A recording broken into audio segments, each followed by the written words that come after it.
Hello, class.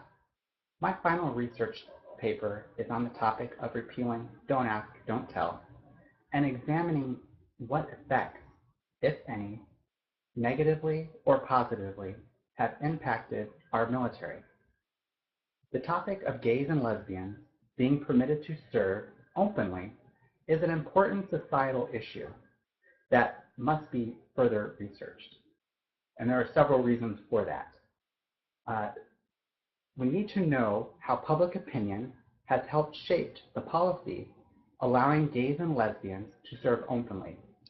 We need to know how it affects our military's readiness, how it might impact the health of our force, unit cohesion, and most importantly, the ability to fight and win wars. In my research paper, I will argue that the repeal of Don't Ask, Don't Tell has not only been positive, but it has also improved our military's readiness. Reinstating the ban, as some people in government have proposed, would be detrimental to the men and women who are currently serving in our armed forces. The first question you might ask is, why is this a societal issue? The men and women serving in our military are a diverse and proud group of people who live by core values of integrity and honesty. And we are taught these values from the very first moment that we join the military. In the Air Force, for example, the core values are integrity first, service before self, and excellence in all that we do. Prior to the repeal of Don't Ask, Don't Tell, gays and lesbians felt that they were not able to live up to those core values because we had a policy in place that made them lie about who they really are. With the repeal of Don't Ask, Don't Tell, gays and lesbians no longer have to be silent, but they can live openly, and most importantly, they can live honestly.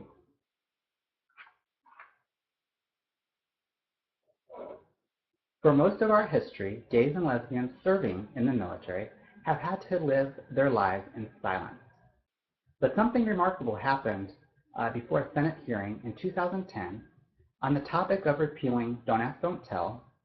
Admiral Michael Mullen, then the current chairman of the Joint Chiefs of Staff, our highest-ranking member in the armed forces at the time, stated, "No matter how I look at the issue, I cannot escape being troubled by the fact that we have in place a policy which forces young men and women to lie about who they are in order to defend their fellow citizens." This remarkable testimony helped open up the minds of our congressional leaders to reevaluate what they had thought about the ability of gays and lesbians being able to serve openly.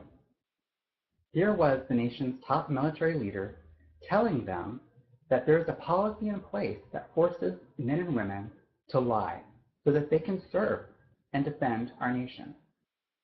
The tide was about to change in the halls of our government. Like most societal issues, public opinion shapes policies that our elected leaders put into place. Don't Ask, Don't Tell is no different. Prior to 1990, the majority of public opinion was against allowing gays and lesbians to serve. However, that began to change between 1993 and 2008, when a greater number of Americans supporting the repeal of Don't Ask, Don't Tell. This change in public perception was due partly to gays and lesbians coming out of hiding, revealing themselves to friends, family members, and coworkers. As such, perceptions began to change. People began to understand why such a policy as Don't Ask, Don't Tell is wrong, as Burks explained in this quote. Don't Ask, Don't Tell inherently communicates the message that a non-heterosexual orientation is wrong and that lesbian, gay, bisexual people are inferior. How the message is received and interpreted may vary and be moderated by the individual's level of self-acceptance, awareness, or avoidance of lesbian, gay, bisexual identification.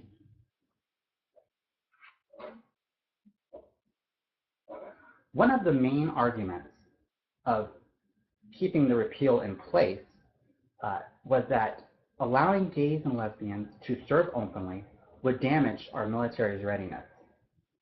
What is military readiness? Military readiness is defined as the military's ability to perform and operate effectively during combat. In other words, win the battles we engage in. Readiness obviously then is paramount to how successful we will be in our ability to fight and win wars. This slide shows the one-year impact to military readiness between September 2011 and September 2012. In all of the categories mentioned on this slide, there were no negative impacts to readiness proven, and in the case of morale actually improved. Belkin explains, our conclusion, based on all of the evidence available to us, is that Don't Ask, Don't Tell, the Don't Ask, Don't Tell repeal has had no overall negative impact on military readiness or its component dimensions, including cohesion, recruitment, retention, assaults, harassment, or morale. If anything, Don't Ask, Don't Tell repeal appears to have enhanced the military's ability to pursue its mission.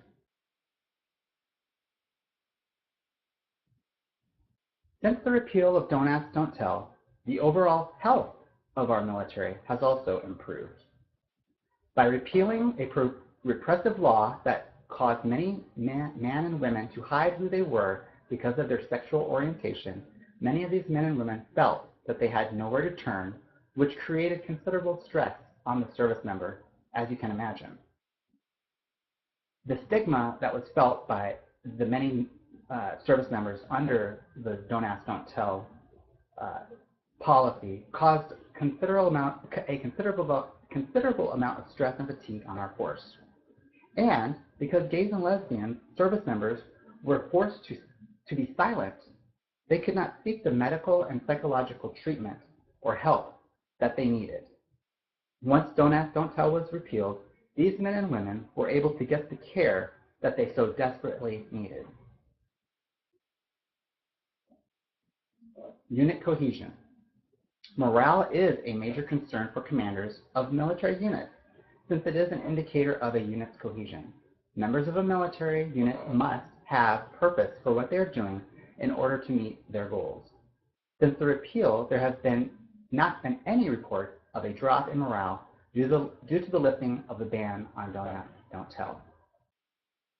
Unit cohesion was another huge argument that people used against lifting the ban on gays and lesbians serving openly. Since the lifting of the ban, there has been no negative consequences to unit cohesion witnessed. And when former Secretary of Defense Leon Panetta stated, military leaders have concluded that last year's repeal of the ban on gays serving openly in uniform has not affected morale or readiness so far.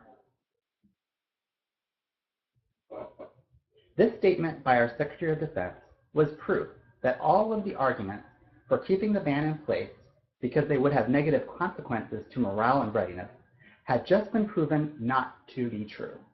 A huge win for the argument that lifting the ban was the right thing to do. Some people see being gay or lesbian as a weakness and have often used that as a counter-argument to gays and lesbians serving openly in our armed forces.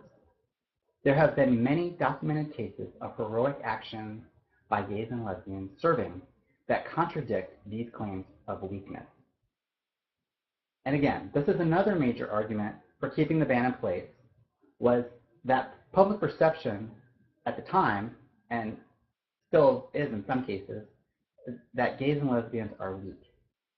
This is a stereotype that mistakenly leads to people believing that gays and lesbians are not capable of being in combat.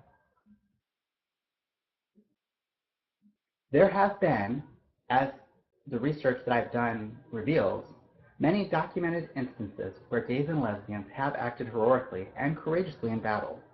These documented acts of courage in the most dangerous combat situations are proof that this stereotype is false.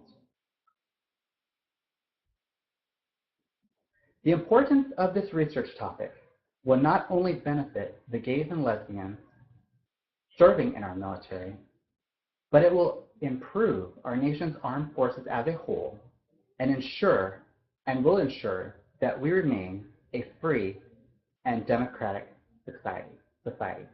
Thank you.